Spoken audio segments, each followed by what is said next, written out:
Hey everybody, today we're going to continue the conversation on how to create your photography price list. We got to make sure that you're making profit, so we're going to talk about costs and markup. In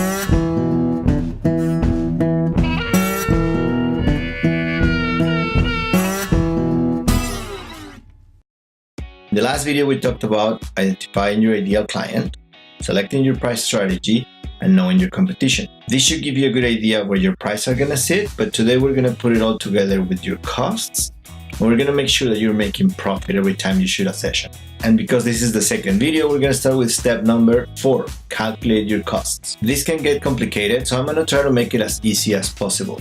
There are basically two types of costs that you have to consider. The first one is all those costs related to doing business. We're talking about your office or studio rent, your phone, your internet, your website, your hosting, your marketing, your accountant, your health insurance, your business insurance, your legal fees, courses, office supplies. The list goes on, but I think you get the idea. You have these costs regardless of how many sessions you shoot in a year. So your accountant likes to call them fixed. We like to call them cost of doing business. And a lot of photographers forget about them, so make sure that you include them in your pricing. How? Simple. Add them all up and divide them by the number of sessions you shoot in a year. The problem is that we don't know that number in advance, so we have to estimate.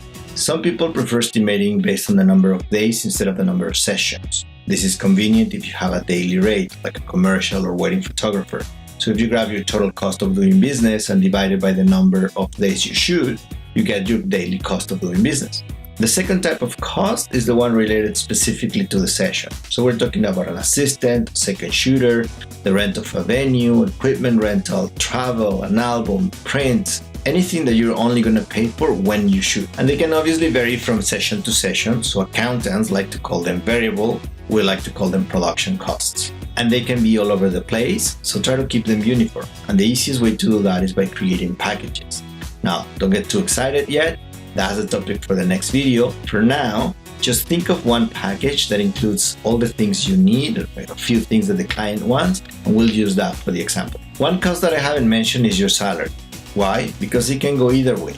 You can set an annual amount and make it part of your cost of doing business, or you can get paid by the hour and include it in your production costs. Just keep in mind if you do this, that you're not only working for that client during the session, you're also spending time in consultations, editing photos, and delivering them. So make sure to factor all that in. Now that you have your daily cost of doing business and your production cost, you have a total cost per session.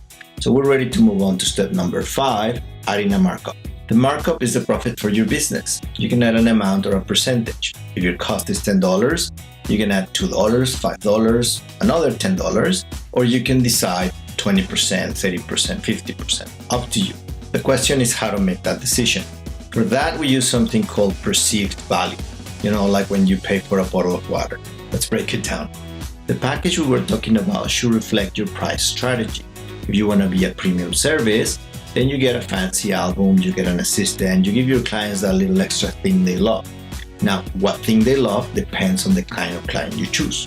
You also have to consider your expertise. Do you have a unique style? Have you been published? Have you won any awards? What experience you give your clients?